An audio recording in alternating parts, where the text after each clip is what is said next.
ቶሎና በቀላሉ የምትናደዱ ሰዎች ይህንን ማወቅ አለባችሁ። በቀላል መናደድ ወይንም በትንሽ ነገር መቆጣት ልምድ ከሆኑባችሁ ራሳችሁን ለእነዚህ ችግሮች ያጋለጣችሁ። አንደኛ፣ የልባችሁ ጤና እንዲታወክ ያደርጋል። መናደድ የደም ግፊታችሁን በፍጥነት ከፍ በማድረግ በልባችሁና በደም ስሮቻችሁ ላይ ትልቅ ጫና ይፈጥራል። ሁለተኛ፣ የሰውነታችሁ የበሽታ የመከላከል አቅም እንዲቀንስ ያደርጋል። ሶስተኛ፣ ጥሩና እረፍት ያለው እንቅልፍ እንዳትተኙና የበለጠ እንድትጎዱ ያደርጋል። አራተኛ፣ የሆድ ድርቀትን፣ የሆድ መነፋትንና የጨጓራ ህመም እንዲባባስባችሁም ያደርጋል። አምስተኛ፣ የጭንቀት ሆርሞን በብዛት እንዲለቀቅ ስለሚያደርግ ቆዳችሁ ያለ ጊዜው እንዲሸበሸብና ጉር እንዲወጣባችሁ ያደርጋል።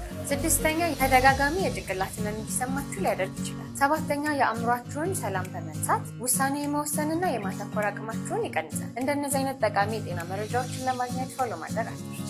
በመጨነቅ ማትረፍ የምትችሏቸውን ጎጂ ነገሮች ልንገራችሁ። ሰላም፣ ዶክተር ሚስጥር ነኝ። የሰውነት ድካም፣ ከፍተኛ የሆነ የራስ ምታት፣ ብስጭት፣ ለምግብ ያላችሁ ፍላጎት መዛባት፣ የማስታወስ አቅማችሁ መዳከም፣ ለራሳችሁ የምትሰጡት ክብር መቀነስ፣ የደም ግፊት መጨመር፣ ትንፋሽ ማጠር፣ እንቅልፍ መዛባት፣ የጨጓራና የአንጀት ህመም፣ የልብ ህመም፣ የቆዳ ችግር እንዲሁም እድሜ ማጠርን ያስከትላል። በጣም የሚጨነቅ ጓደኛ ካላችሁ እስቲ ኮሜንት ሴክሽን ላይ ሜንሽን አድርጉት። እንደዚህ አይነት መረጃዎችን ለማግኘት ቻናላችንን ፎሎ ማድረግ አትርሱ።